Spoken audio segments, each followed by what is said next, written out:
गीता मात की। શ્રીમદ ભગવદ્ ગીતા અધ્યયન સાથે પ્રત્યક્ષ અને પરોક્ષ રીતે જોડાયેલા આપ સૌ ગીતા પ્રેમી, જિજ્ઞાસુ, અધ્યયનશીલ અને સૌભાગ્યશાળી ભાઈ બહેનોને સાનુને જય શ્રી કૃષ્ણ.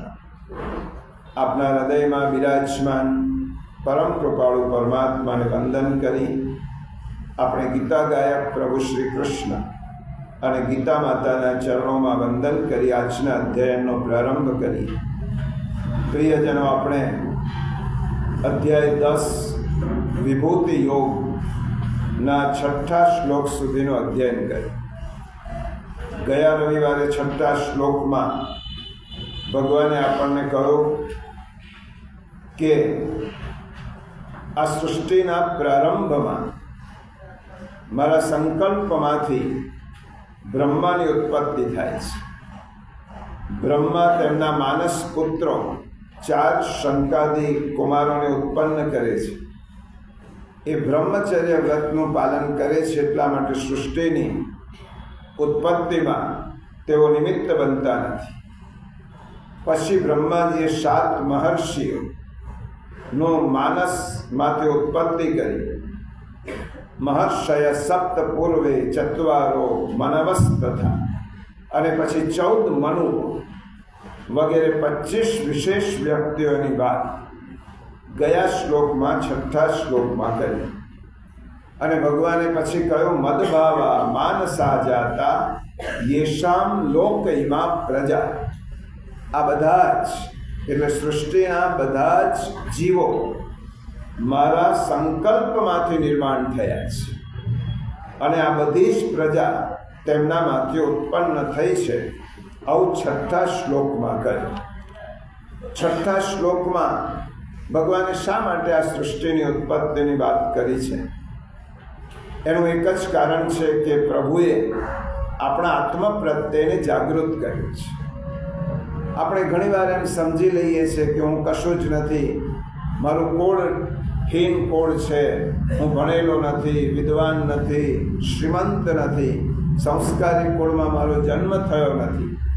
એટલા માટે ભગવાને સર્વ જીવો આત્મ પ્રત્યય ઊભો કર્યો કે આપણે કોણ છીએ. આપણે બધા જ કોઈ પણ કુળમાં, કોઈ પણ જાતિમાં, કોઈ પણ લિંગમાં આપણે જન્મેલા હોઈએ ત્યારે શ્રીમદ ભગવદ્ ગીતામાં ભગવાને કહ્યું, આ બધી જ પ્રજા મારા સંકલ્પમાંથી ઉત્પન્ન થઈ છે. મદ ભાવા માનસા જાતા યેષામ લોક ઇમા પ્રજા. આ બધી જ પ્રજાનું સર્જન તો મારા સંકલ્પમાંથી થયું છે. એટલા માટે વયમ સર્વે અમૃતસ્ય પુત્રાઃ. આપણે બધા જ અમૃતના પુત્રો છીએ. બધાની વાત, આપણો પરિચય ભગવાને કરાવ્યો છે. આપણે કોણ છીએ? અમૃતસ્ય પુત્રાઃ. અમૃત રૂપે પ્રભુના પુત્રો છીએ. અને આપણા બધાનું મૂળ કયું છે? તો ભગવાન આપણું મૂળ છે. આ શ્રીમદ ભગવદ્ ગીતા કહે છે. અને આપણે બધા જ ભગવાન રૂપી મૂળમાંથી જ ઉત્પન્ન થઈ જગત રૂપે વિશાળ વૃક્ષના પર્ણ છીએ. ભગવાનના મૂળમાંથી ઉત્પન્ન થયા, જગત રૂપે વિશાળ વૃક્ષ નિર્માણ થયો, અને આપણે તે વૃક્ષના પાંદડા જેવા છીએ. એટલે આપણું બધાનું મૂળ ભગવાન છે.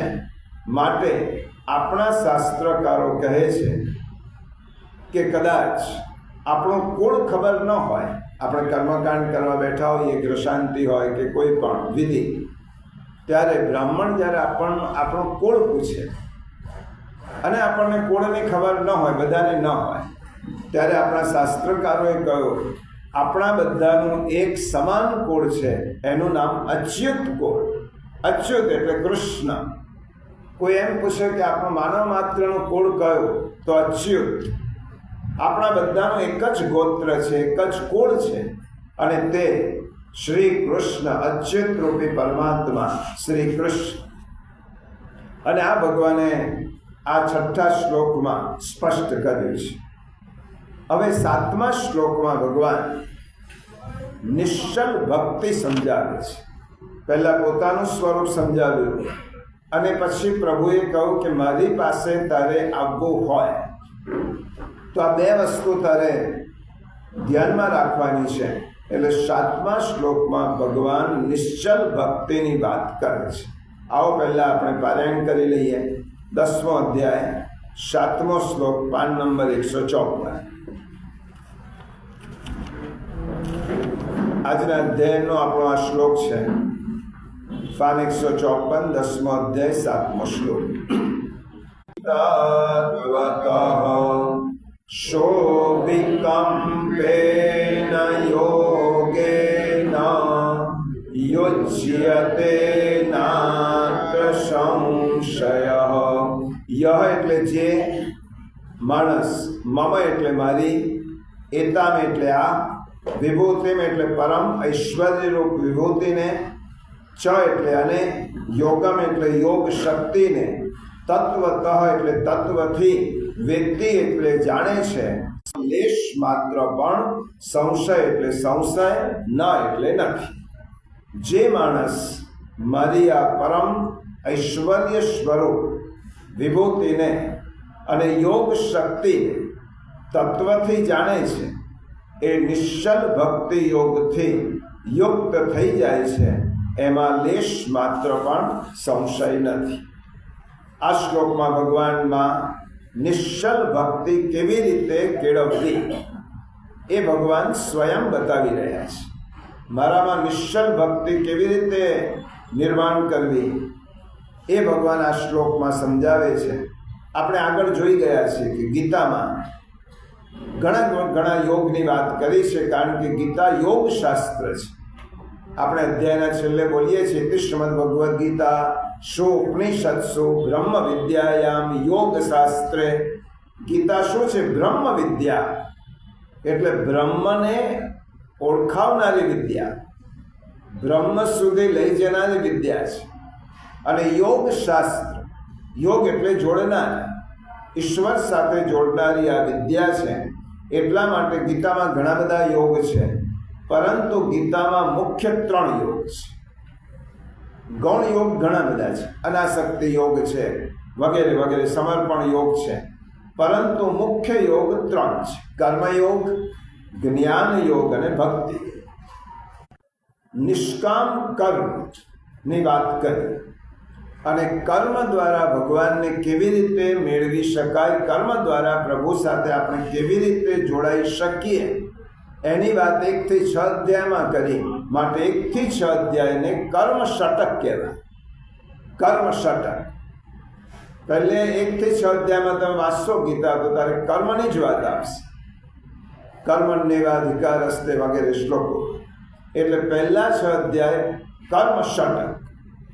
બીજા 6 અધ્યાયમાં એટલે 7 થી 12 ભગવાને ભક્તિ દ્વારા ભગવાનની સાથે કેવી રીતે જોડાઈ શકાય તે વાત કરી. એટલે મુખ્ય ભક્તિ યોગની વાત કરી. એટલા માટે ભક્તિ ષટક, 7 થી 12 અધ્યાય ભક્તિ ષટક. અને પછી ભગવાને 13 થી 18 અધ્યાયમાં જ્ઞાન દ્વારા ભગવાનની સાથે કેવી રીતે જોડાણ થાય એ વાત કરી. એટલા માટે 13 થી 18 અધ્યાય જ્ઞાન ષટક. પહેલા 6 અધ્યાય કર્મ ષટક, એટલે કર્મના 6 અધ્યાય. બીજા 6 અધ્યાય ભક્તિ, ત્રીજા 6 અધ્યાય જ્ઞાન. અલબત્ત આ યોગ જુદા નથી, એકબીજાની સાથે સંકળાયેલા છે. જ્ઞાનયુક્ત ભક્તિ નિર્માણ કરીને માણસ કર્મ કરી શકે, પરંતુ પ્રભુએ આ 3ની વાત સમજાવી છે. આપણે 10મો અધ્યાય શીખી રહ્યા છે, એટલે હમણાં આપણો જે ષટક ચાલે છે એ ભક્તિ ષટક છે. 7મા અધ્યાયથી શરૂ કર્યો, 12મા અધ્યાય સુધી જે આપણે વાત કરવાના છીએ શ્રીમદ ભગવદ્ ગીતામાં ભગવાને કહેલી એ ભક્તિ ષટક છે. રાજવિદ્યા, રાજગુહ્ય, ભક્તિના સુંદર મજાના પુષ્પો 9મા અધ્યાયમાં ખીલેલા જોવા મળે છે. 10મા અધ્યાયમાં પ્રભુએ સુંદર ખીલેલા પુષ્પોની મગમગતી માળા તૈયાર કરી.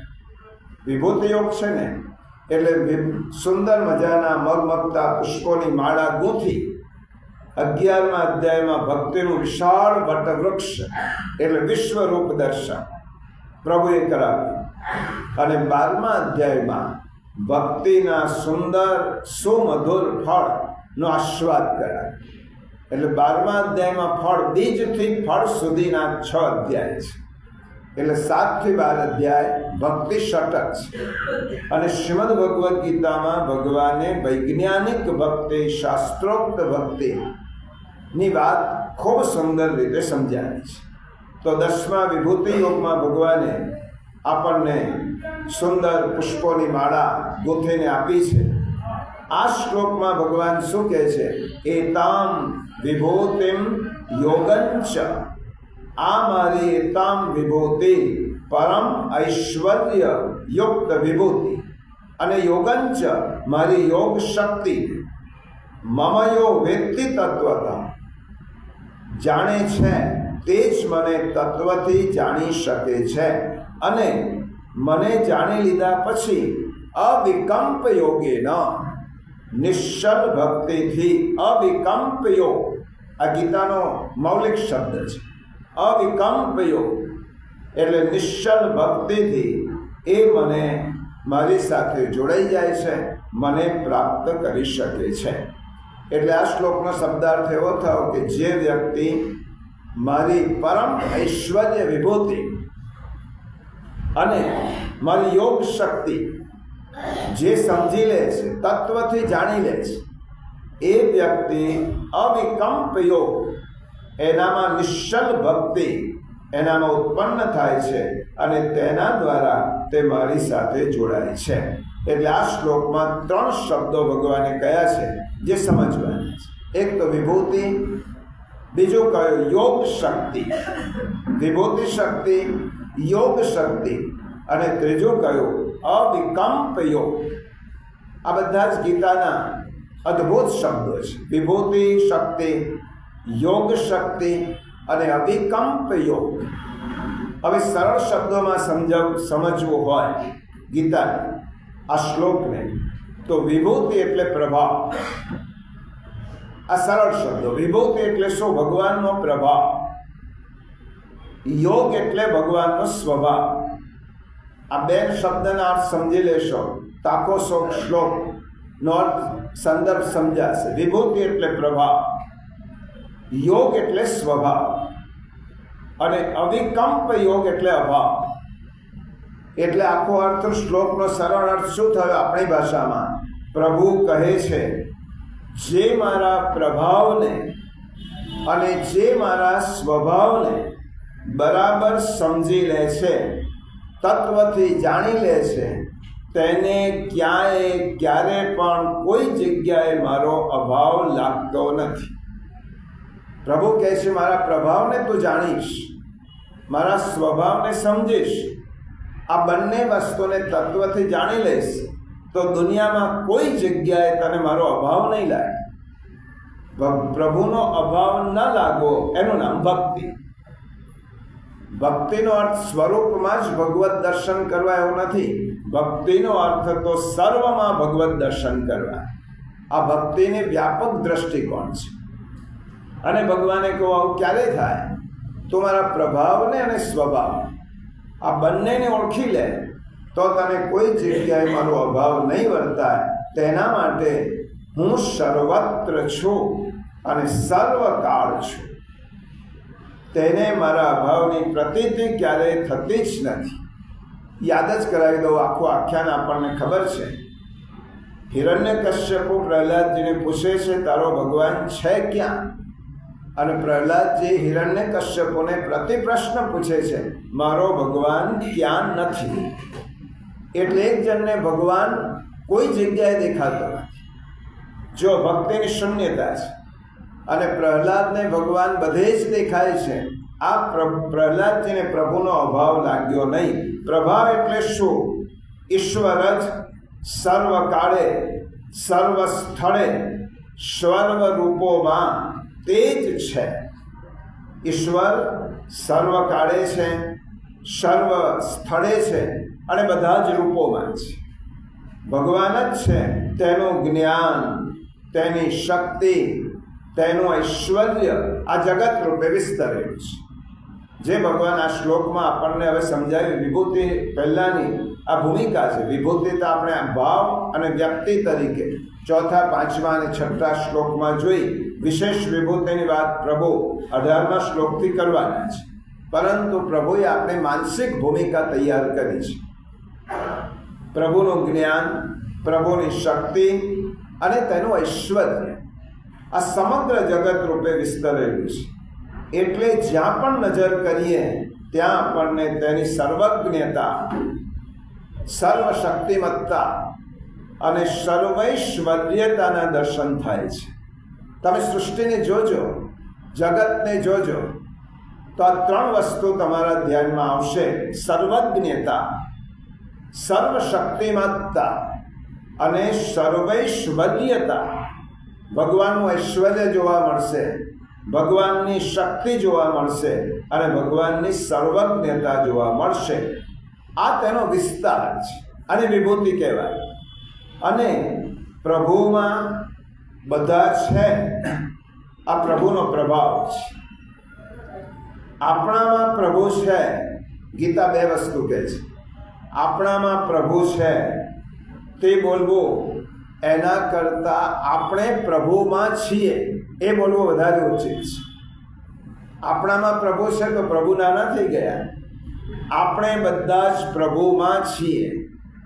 પ્રભુ રૂપે પ્રભુએ તો બ્રહ્માંડ પોતાના એક અંશથી ઉત્પન્ન કર્યું છે અને તે બ્રહ્માંડમાં આપણે છીએ. એટલે આપણે પ્રભુમાં છીએ. માછલી સમુદ્રમાં છે એમ કહેવાય, માછલીમાં સમુદ્ર છે એમ ન કહેવાય. કોઈ એમ કહે કે માછલીમાં સમુદ્ર છે, માછલી સમુદ્રમાં છે. એવી રીતે આપણે બધા જ પ્રભુમાં છીએ. તો 15મા અધ્યાયમાં ભગવાને શા માટે એવું કહ્યું કે સર્વસ્ય ચાહમ હૃદય સન્નિવિષ્ટો, હું પ્રત્યેક વ્યક્તિના હૃદયમાં રહેલો છું. તો ભગવાને જે આ વાત કહી અને આ અધ્યાયમાં પ્રભુ કહે છે, તો આ બંને વાત વચ્ચે કોન્ટ્રાડિક્ટરી, વિરોધાભાસ નથી. શ્રીમદ ભગવદ્ ગીતાની કોઈ વાણી મિથ્યા નથી, અસત્ય નથી. કારણ કે ભગવદ્ વાણી ક્યારે ખોટી હોઈ શકે નહીં. પ્રભુમાં આપણે છીએ. આ પ્રભુનો પ્રભાવ છે. બરાબર સમજો. પ્રભુમાં આપણે છીએ, આ પ્રભુનો પ્રભાવ છે. અને આપણામાં પ્રભુ છે એ પ્રભુનો સ્વભાવ છે. આપણામાં પ્રભુ છે એ પ્રભુનો સ્વભાવ છે. પ્રભાવ એટલે શું? પ્રભુ બધામાં છે. અને સ્વભાવ એટલે શું? પ્રભુ મારામાં છે. આ પ્રભુનો સ્વભાવ છે. પ્રભુમાં બધા છે, પ્રભુ બધામાં છે. અને સ્વભાવ એટલે શું? પ્રભુ બધાની માં છે. આ 2 વખત સમજી લો. પ્રભુ બધામાં છે, આ પ્રભાવ. અને પ્રભુ બધાની માં છે, આ તેનો સ્વભાવ. આ શ્લોકમાં ખૂબ રહસ્ય ભરેલું છે. ગીતાના પ્રત્યેક શ્લોકની જેમ પ્રભાવ એટલે ભગવાનની મહત્તા, ભગવાનનું ઇમ્પોર્ટન્સ, ભગવાનનું મહત્તા. અને સ્વભાવ એટલે ભગવાનની મમતા. મહાન ભગવાન એ મારા જ. 5મા અધ્યાયના છેલ્લા શ્લોકમાં ભગવાને આ વાત કહી હતી. સર્વલોક મહેશ્વર અને સુહૃદ, હું બધા જ લોકનો ઈશ્વર છું અને છતાં પણ બધા લોકોનો મિત્ર છું. સર્વલોક મહેશ્વર ભગવાન મારા પોતાના છે. આ પ્રભુનો સ્વભાવ છે. એટલે પ્રભાવ એટલે પ્રભુની મહત્તા અને સ્વભાવ એટલે પ્રભુની મમતા. પ્રભાવ એટલે ભગવાનનું ઐશ્વર્ય. આ 2 વાત સમજવાની છે, વિભૂતિ અને યોગ.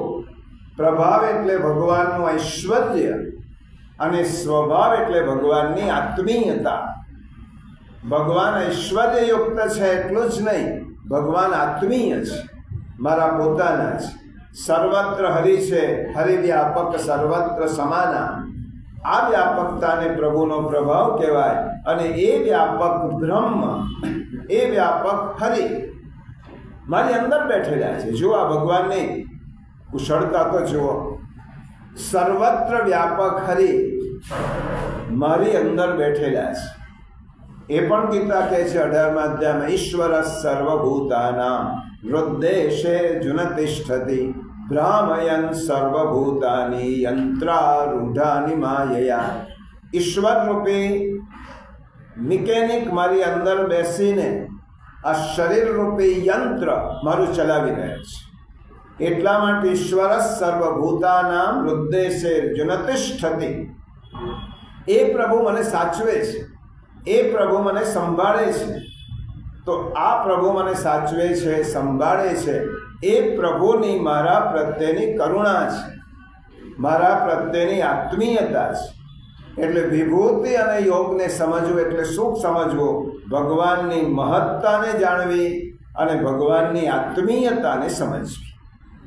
ભગવાનની મહત્તા સમજવી અને ભગવાનનું આપણા પ્રત્યેની કરુણા છે, આત્મીયતાને સમજવી. માટે નારદ ભક્તિ સૂત્ર, નારદ પંચરાત્ર, નારદ ઋષિએ આખી વ્યાખ્યા કરી છે. મહાત્મ્ય જ્ઞાન કયો છે? ભક્તિને. અને સંપૂર્ણ બધા કરતાં અધિક સ્નેહ કયો છે? યોગ શક્તિને જાણવી એટલે ભગવાન સાથે મારો સંબંધ સમજવો. જો અહીંયા પ્રચ્છન્ન રૂપે બ્રહ્મ સંબંધનો સિદ્ધાંત છે. પુષ્ટિમાર્ગના પ્રત્યેક સિદ્ધાંતો શ્રીમદ ભગવદ્ ગીતાના તમને કોઈક ને કોઈક શ્લોકમાં ડોકાતા જોવા મળશે. દ્રષ્ટાંત ભાગવતમાં જોવા મળશે, સેવા પદ્ધતિ ભાગવતમાં જોવા મળશે, પણ સેવાનો સિદ્ધાંત એ ગીતામાં જોવા મળશે. કારણ કે ગીતા એ સૈદ્ધાંતિક છે અને શ્રીમદ ભાગવત એ દ્રષ્ટાંત સહ સેવાનો ખ્યાલ આપે છે. એટલે આ શ્લોકમાં બ્રહ્મ સંબંધના બીજ છે. પુષ્ટિમાર્ગનું સૌથી પહેલું પગથિયું કયું? બ્રહ્મ સંબંધ. આ પહેલો પુષ્ટિમાર્ગનું પગથિયું. હવે તેમાં એ પુષ્ટિમાર્ગના પહેલા પગથિયામાં ભગવાનના મહાત્મ્યની વાત છે અને ભગવાન સાથેના આપણા સંબંધની વાત છે. બે જ વાત છે બ્રહ્મ સંબંધમાં મુખ્ય. પ્રભુ કોણ છે એનું મહાત્મ્ય અને પ્રભુ સાથે મારો સંબંધ કયો છે એ વાત બ્રહ્મ સંબંધની વિચારધારામાં મુખ્ય છે. પછી તો તેના 4 અંગો છે બ્રહ્મ સંબંધના. આપણે આજે તેમાં જતા નથી. હું કોણ છું, ભગવાન કોણ છે, ભગવાન કેવા છે અને ભગવાન સાથેનો મારો સંબંધ કયો છે, ભગવાન સાથે હું જોડાયેલો છું. આ 4 વાત એ બ્રહ્મ સંબંધ મંત્રમાં છે. તો જે ભગવાનના મહાત્મ્યને સમજી તેમની સાથેના સંબંધને સમજીને તેમને બધા કરતાં વિશેષ પ્રેમ કરે એનું નામ ભક્તિ. આ ભક્તિની પાયાની વ્યાખ્યા. જે પ્રભુની મહત્તાને સમજે, પ્રભુ સાથેના પોતાના સંબંધને જાણે અને સંબંધને સમજીને પ્રભુમાં સ્નેહ કરે. અને એ સ્નેહ કેવો કરે? સર્વતોધિકમ, બધા કરતાં વિશેષ સ્નેહ. એટલા માટે નારદ ઋષિએ પોતાના ગ્રંથ નારદ પંચરાત્રમાં આ વ્યાખ્યા આપી. મહાત્મ્ય જ્ઞાનપૂર્વકસ્તુ સુદૃઢ સર્વતોધિક સ્નેહો ભક્તિ રીતે પ્રોક્તસ્તથા મુક્તિર્ન ચાન્યથા. નારદ ઋષિએ પોતાનો નિર્ણય આપ્યો કે ભગવાનના મહાત્મ્ય જ્ઞાનપૂર્વક સુદૃઢ અને સર્વથી અધિક સ્નેહ, તેનું નામ ભક્તિ. આવી ભક્તિથી જ મોક્ષ મળે છે, અન્યથા નહીં. નારદ ઋષિએ કહ્યું ન ચાન્યથા. આવી ભક્તિથી જ આપણને મુક્તિ મળે છે, બીજા કોઈ સાધનથી મુક્તિ મળતી નથી. મહાત્મ્ય જ્ઞાન પૂર્વસ્તો સુદૃઢ સર્વતોધિક સ્નેહો ભક્તિ રીતે પ્રોક્તસ તથા મુક્તિર્ન ચાન્યથા. ટૂંકમાં જે પ્રભુની મહત્તાને અને વિભૂતિને સમજે છે અને પ્રભુની મમતાને સમજે છે તેનો ભગવાનમાં અવિકલ્પ યોગ નિશ્ચલ ભક્તિ થાય છે. એટલે ભગવાન કહે છે કે જે મારા મહાત્મ્યને જાણે છે, મારી સાથે સંબંધ જોડે છે. જો બ્રહ્મ સંબંધના ખ્યાલને પણ મનમાં લાવજો. જે મારી મહત્તા સમજે છે, મારી સાથે સંબંધ જોડે છે, ત્યારે તે વ્યક્તિ મારી સાથે ભક્તિ યોગથી જોડાઈ જાય છે. અને કેવો ભક્તિ યોગ? અવિકલ્પ. એ ક્યારે પણ કંપિત થતો નથી, એ ક્યારે ચલિત થતો નથી. અવિકંપ ભક્તિ યોગથી મારી સાથે જોડાઈ જાય છે અને તેને મારી સાથે જેવો સંબંધ બાંધ્યો છે એવો સંબંધ એની સાથે હું નિભાવું છું. જો આ શ્લોકનો તત્વ સમજ્યા આપણે, આ શ્લોકની ફિલોસોફી સમજ્યા અને ભગવાન કહે છે તું મારી સાથે જેવો સંબંધ જોડીશ ભક્તિથી, તેવો સંબંધ હું તારી સાથે નિભાવવાનો છું. અને પ્રભુએ આ વચન પોતાનું પાળેલું છે. આજે પણ પ્રિયજનો બનેલી ઘટના છે. ઉત્તર ભારતનું એક નાનકડું ગામ. આ બનેલી ઘટના આજના યુગમાં બનેલી ઘટના, આવી તો કેટલીય ઘટનાઓ બનતી હશે, બને છે, પરંતુ આપણે તેનું જ્ઞાત નથી, આપણે તેની અનુભૂતિ નથી. બનેલી ઘટના ઉત્તર ભારતનું એક નાનું ગામ. ગામમાં એક પ્રભુ પર અડગ વિશ્વાસ રાખનારી, અડગ શ્રદ્ધા રાખનારી એક વિધવા સ્ત્રી આ ગામમાં પ્રભુ પર અડગ વિશ્વાસ છે. નાની ઉંમરમાં તેનું સૌભાગ્ય હણાયું, વૈધવ્યને પામી. તેનો પોતાનો એક 6 વર્ષનો બાળક, મા અને દીકરો સાથે રહે. વિધવા સ્ત્રી છે, અત્યંત કારમી ગરીબી છે, પરંતુ પ્રભુમાં એટલો બધો અટલ વિશ્વાસ છે અને શ્રદ્ધા છે કે 6 વર્ષના બાળક સાથે જીવન વ્યતીત કરતી હોય છે. નાનું બાળક છે, એનું નામ મોહન. આ બાળકનું નામ મોહન.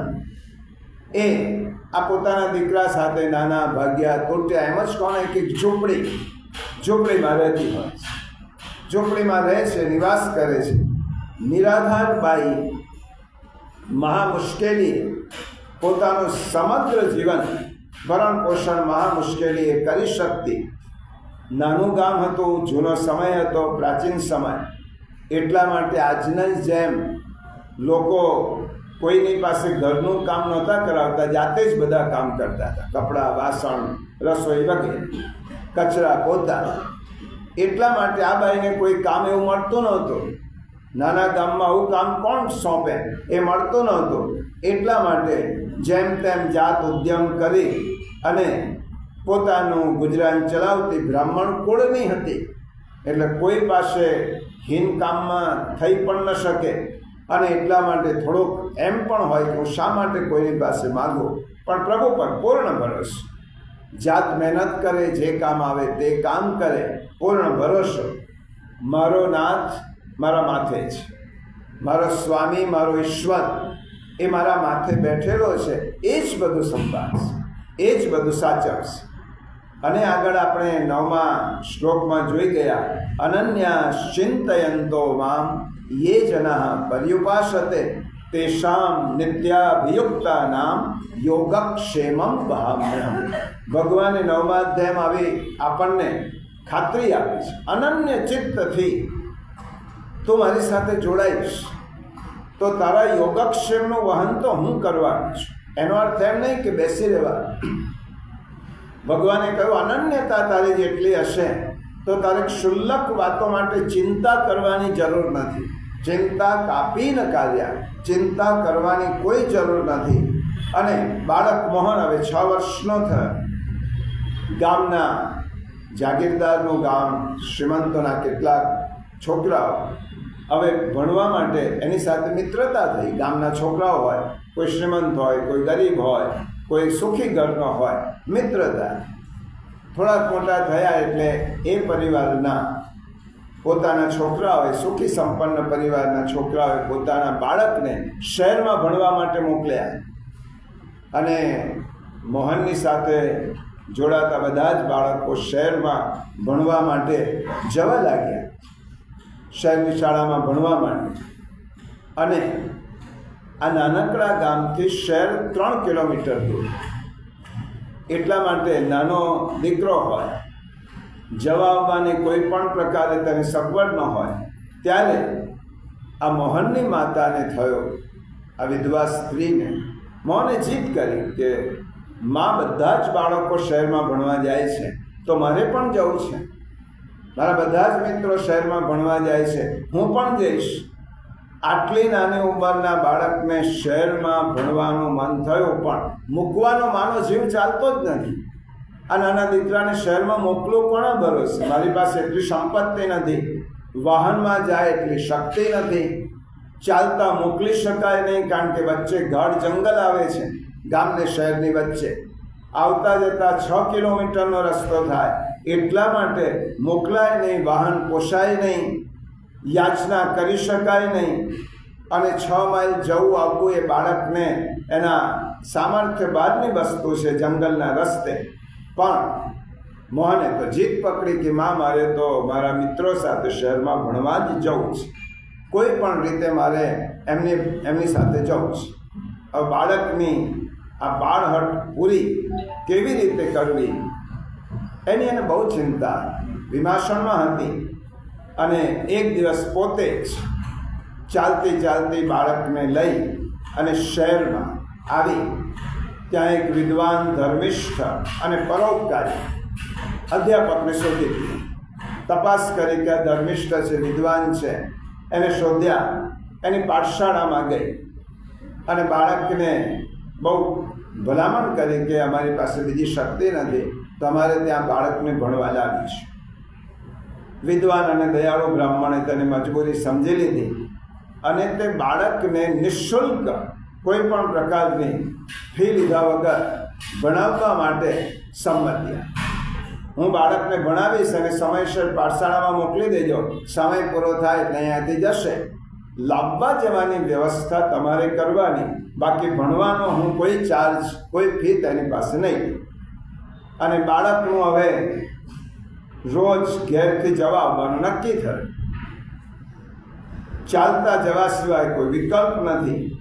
પહેલા દિવસે તો આ વિધવા સ્ત્રી પોતાના દીકરાને સાથે લઈ, મોહનને સાથે લઈને તેને મૂકવા ગઈ. પાઠશાળામાં મૂક્યો, ત્યાં સુધી ભણ્યો, ત્યાં સુધી બેઠી રોકાઈ. અને સાંજે એ જ્યારે જંગલના રસ્તે પાછી આવતી હતી ત્યારે આ નાના બાળકે માને પૂછ્યું, માં, રસ્તો તો આટલો બધો વિકટ છે, કોઈ દેખાતું નથી, કોઈ માણસની અવરજવર નથી, આટલો બધો બિહામનો રસ્તો છે, કેટલી ડર લાગે. આજે તો તું મારી સાથે છે, આવતીકાલથી તો ક્યાં આવવાની છે? તો મારે એકલાય આવવાનું, એકલાય જવાનું. અને આવા એકાંત રસ્તામાં, નિર્જન રસ્તામાં પશુ, જુદા જુદા હિંસક પ્રાણીઓનો ડર હોય, ચોરનો ડર હોય, હું આવીશ કેવી રીતે? અને મને જ્યારે ડર લાગશે ત્યારે ડર દૂર કોણ કરશે, મટાડશે કોણ? ત્યારે અને આ રસ્તા ઉપર તો આપણા સિવાય કોઈ દેખાતું નથી. માએ કહ્યું, બેટા તું કહે છે સાચું જ છે, આ રસ્તા ઉપર એકલા આવવું બહુ કઠિન છે, પણ તારે ડરવાની જરૂર નથી. માએ પોતાની શ્રદ્ધાનો ઉપયોગ કર્યો, તારે ડરવાની જરૂર નથી. બાળકે કહ્યું, કેમ? એકલો હોઉં તો ડર તો લાગે ને. એટલે માએ કહ્યું, તારે ડરવાની કોઈ જરૂર નથી, મારો અને તારો એક સંગાથી છે, એને તું ઓળખતો નથી, હું ઓળખું છું. જેને આપણું રક્ષણ કરે છે, વિપત્તિઓમાં આપણે સંભાળે છે, સાચવે છે, એ સંગાતી છે. તો માએ રહેશે ક્યાં? એ જંગલમાં જ રહે છે, એ આ જંગલમાં જ રહે છે, આપણો સંગાતી છે.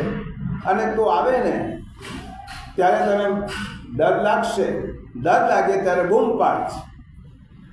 એને બૂમ પાડજે એટલે ચોક્કસ તે દોડતો દોડતો તારી પાસે આવશે. જો આ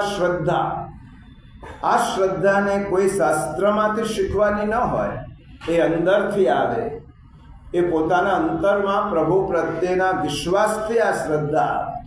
તો બૂમ પાડજે, એ ચોક્કસ આવશે અને તને આવીને તારી સાથે આવશે. પણ માં, એનું નામ શું છે? કયા નામથી બૂમ પાડવાની? એટલે માએ વિચાર કર્યો, એનું નામ ગોપાલ ભૈયા છે. તો જંગલમાં આવે એટલે ગોપાલ ભૈયા એમ કરીને બૂમ પાડવાની. અને એ બૂમ પાડીશ એટલે તરત જ આવશે. પણ એનું નામ તો મેં તો એને જોયા નથી, હું ઓળખીશ કેવી રીતે? આ જંગલમાં એકલો જ રહે છે અને હર હંમેશ તું બૂમ પાડીશ એટલે તારી પાસે આવશે. સંકટનો સહાયક છે, આપણો સાથી છે, આપણો સંકટ મોચક છે, અને એ તને ચોક્કસ મદદ કરશે.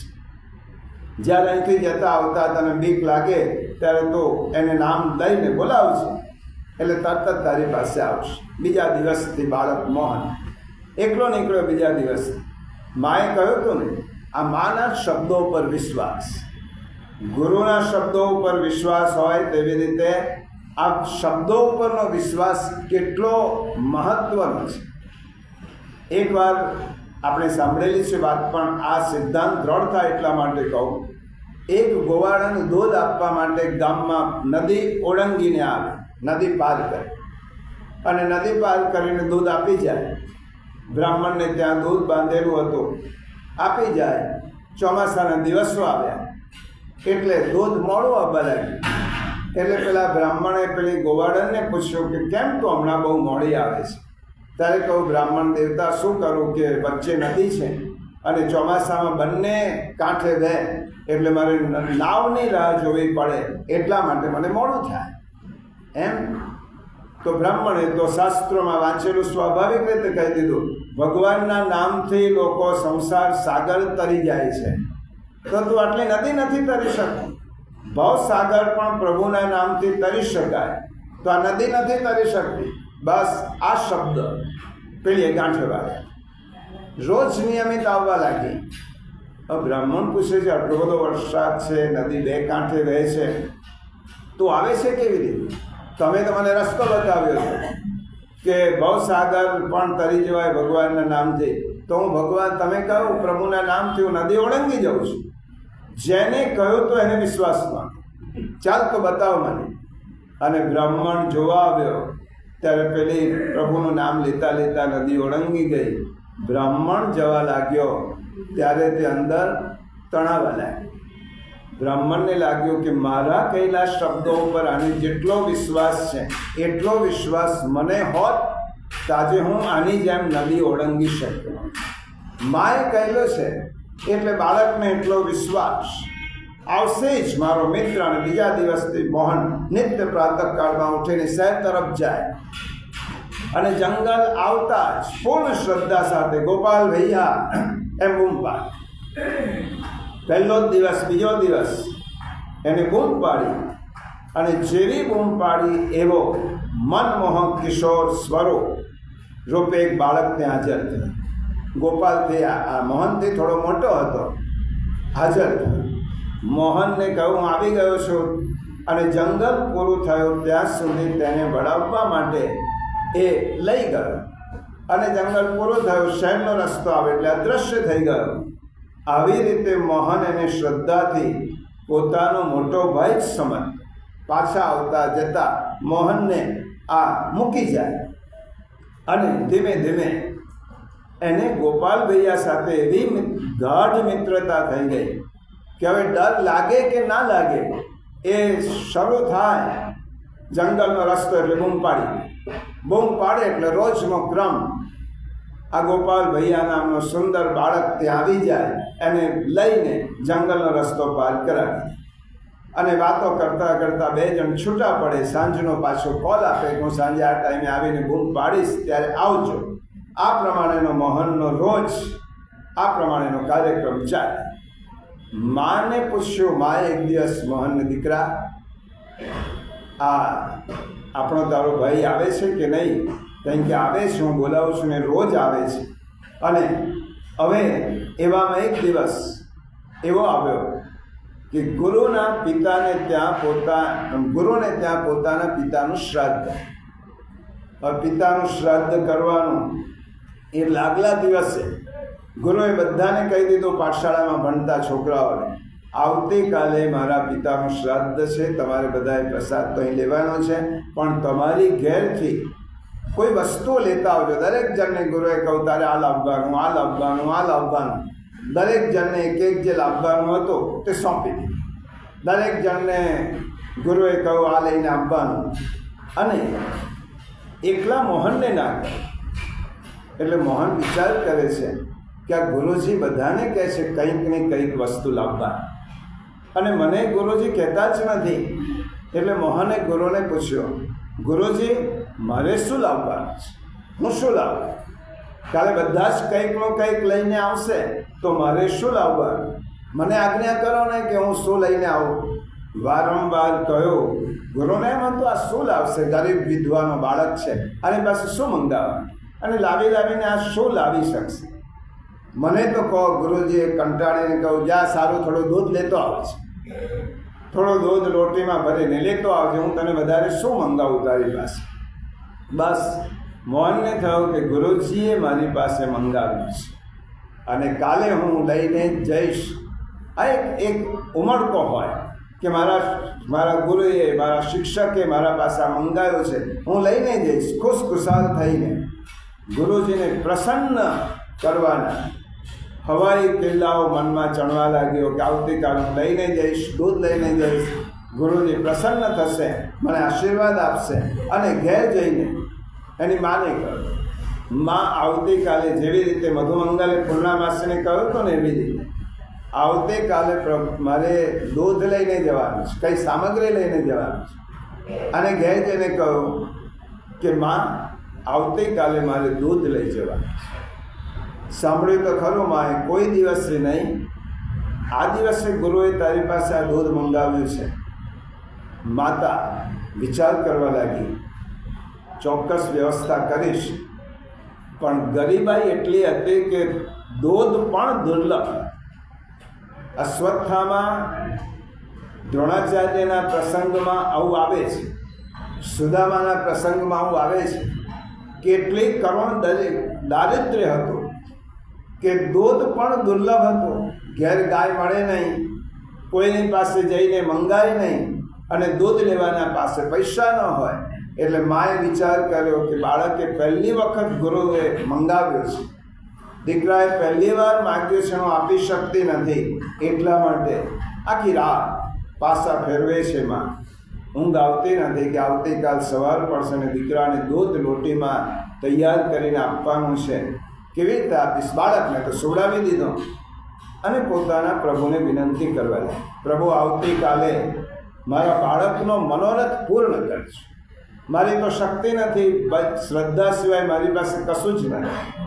મારી મૂડી ગણો એ શ્રદ્ધા જ છે. મારા બાળકનો આટલો મનોરથ પૂર્ણ કરજો. અને બીજા દિવસે મોહન ઉઠ્યો, ઉઠીને તૈયાર થઈને મા પેલું દૂધ જોઈએ છે. હવે મા પાસે હોય તો આપે ને. દીકરા એક કામ કરજે, આજે તારા ગોપાલ ભૈયાને કહેજે કે દૂધ લઈ આવ.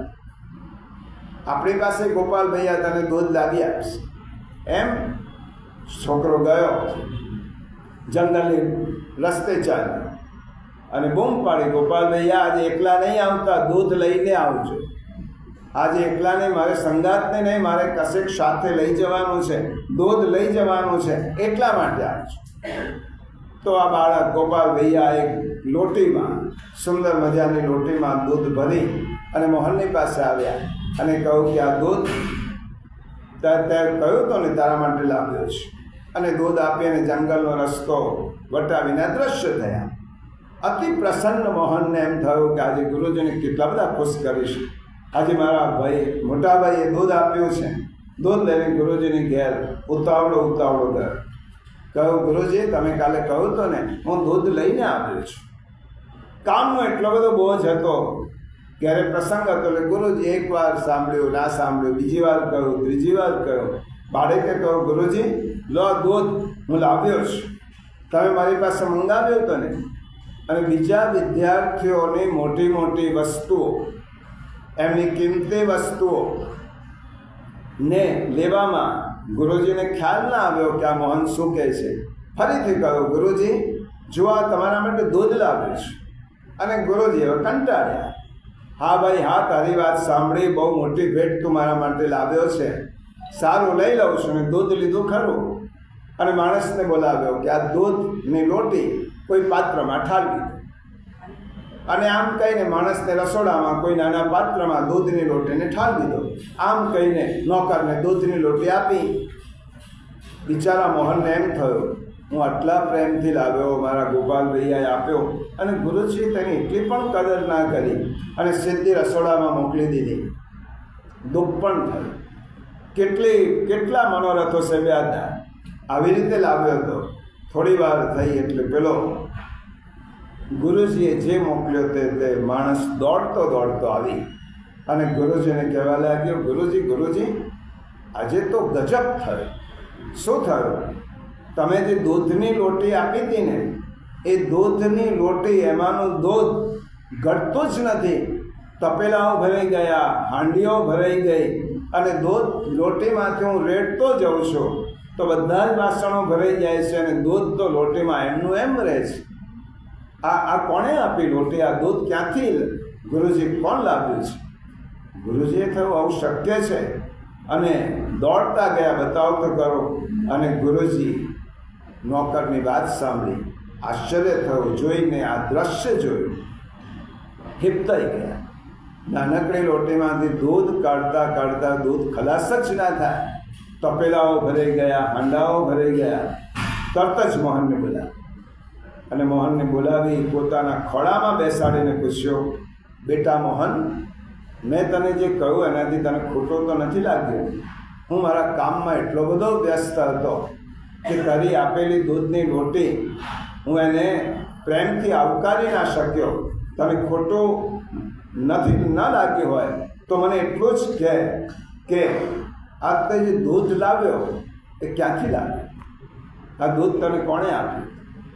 એટલે મોહને કહ્યું, ગુરુજીએ પ્રશ્ન પૂછ્યો. હવે એને આનંદ આવ્યો કે ગુરુજીએ મારી લાવેલી વસ્તુની કદર કરી. એને તો ખબર જ નહીં કે આ લોટીમાંથી આટલા બધા વાસણો ભરાયા છે. ખુશ થઈને બોલ્યો, ગુરુજી એ તો મારા ગોપાલ ભૈયાએ આપ્યું છે. એમ? તારો મોટો ભાઈ છે? હા, મારો મોટો ભાઈ છે. ક્યાં રહે છે? એ મારી સાથે નથી રહેતો, એ તો જંગલમાં રહે છે, અને એને જ મને દૂધ આપ્યું છે. લોટી પણ એમની જ છે, લોટી મારી નથી. બધું જ એમને આપ્યું છે. મારી મા પાસે પૈસા નહોતા એટલે મારી માએ કહ્યું કે તારા મોટા ભાઈની પાસે દૂધ માંગજે તો દૂધ આપશે.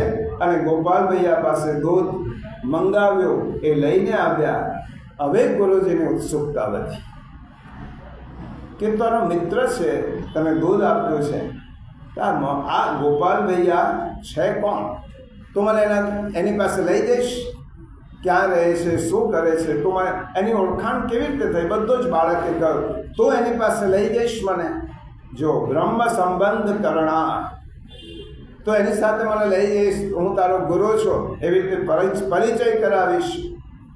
અને અહીંયા ભગવાને એતામ વિભૂતિ યોગન છે, જે મારી મહત્તા સમજે છે અને મારી સાથે સંબંધ બાંધે છે. વિભૂતિ એટલે પ્રભાવ અને યોગ એટલે સંબંધ. જે મારી મહત્તા સમજીને સંબંધ બાંધે છે, પછી એ સંબંધ ક્યારેય તોડતો નથી. ગઈકાલે એકાદશીના શ્લોકમાં આપણે આ જ કહ્યું. શ્રી મહાપ્રભુજી નવરત્ન ગ્રંથના 5મા શ્લોકમાં આ જ કહ્યું છે. અને થોડુંક સમજાય જેવું નવરત્ન ગ્રંથમાં શ્રી મહાપ્રભુજી આપણને આશ્વાસન આપ્યું છે કે કદાચ તમે પ્રભુની સેવામાં જાઓ છો, તમારી સામગ્રી તમે પ્રભુને ધરો છો, અંગીકાર કરાવો છો, પણ અંગીકાર કરાવેલી સામગ્રી પ્રભુ સ્વીકારે છે કે નહીં એ આપણને ખબર પડતી નથી. ભોગ સરાવીએ ત્યારે બધું એમનું એમ હોય છે. એટલે આપણને ચિંતા થાય કે મેં નિવેદન કર્યું, પ્રભુની સામગ્રી અંગીકાર કરી, પણ બધું એમનું એમ છે. તો ચિંતા થાય કે પ્રભુએ મારા અંગીકારનો સ્વીકાર કર્યો હશે કે નહીં. ત્યારે શ્રી મહાપ્રભુજીએ કહ્યું કે એની ચિંતા કરવાની જરૂર નથી. ત્યાજ્યા શ્રી પુરુષોત્તમ, એ બધું પુરુષોત્તમ પર છોડી દો. તારી નાનકડી વસ્તુને પણ પ્રભુ સ્વીકારે છે. હા, તો ઉત્તમ અધિકારી નથી એટલે તને જોઈ ન શકાય પ્રભુને આરોપતા. તારો અધિકાર મધ્યમ છે, કનિષ્ઠ છે, એટલે તો તારી આંખે દેખાતો નથી. પણ એનો અર્થ એમ નહીં કે ભગવાન તે સ્વીકારતા નથી. ભગવાન સ્વીકારે જ છે, કારણ કે હરિશ્વત સમર્થો હિ હરિશ્વત. આ હરિ કેવા છે? સમર્થ છે. અને એ મારા મોટા ભાઈ થાય. મોહન લઈને આવ્યો, જે રસ્તે જતો હતો, અને માતાના કહેવાથી હું જંગલમાંથી જ્યારે આવું ત્યારે મને રોજ મૂકવા આવે, રોજ લેવા આવે, અને કહ્યું કે ચાલ તો મને લઈ જાય. અને એ દિવસે ગુરુ આ મોહનની સાથે આવ્યા, અને ગુરુજી મોહનની સાથે આવ્યા. એ કેવા છે એમ તો કે મને તો રોજ એમને સાથે ફરે છે, રોજ તને મૂકવા આવે છે, લેવા આવે છે, આ દૂધની કટોરી આપી. એ કેવા છે? ત્યારે મોહને વર્ણન કર્યું, એ મારાથી બહુ મોટા નથી, અને ગુરુજી એ ખભે કાળી કામળી રાખે છે, અને કેળે વાંસળી ખોશે છે, હાથમાં લાકડી રાખે છે, કોઈક વાર માથા ઉપર મોરનું પીછું ધારણ કરીને આવે છે, અને કોઈક વાર તો ફૂલોનો ગજરો, ફૂલોનો મુગટ માથા ઉપર નાખીને આવે છે. ગુરુજી, મારા ગોપાલ ભૈયા ખૂબ ભલા માણસ, તમે એકવાર એમને મળશો ને તો તમને ખબર પડશે. ગુરુજીએ કહ્યું, તો તારા ગોપાલ ભૈયાને મને બતાવજે. વિદ્વાન બ્રાહ્મણ બાળકની આ બધી વાતનું તત્વ સમજી ગયો. સમજતા વાર ના લાગી, વિદ્વાન હતો. એને ખ્યાલ આવ્યો કે આ જે વાત કરે છે એ કોઈ સામાન્ય માણસની વાત નથી. અને શ્રાદ્ધાદિક કાર્યથી પરવારી મોહનને ત્યાં જ જમાડીને મોહનને પોતાના ખભા ઉપર બેસાડી આ બ્રાહ્મણ અને લઈને જંગલના રસ્તે ચાલ્યા.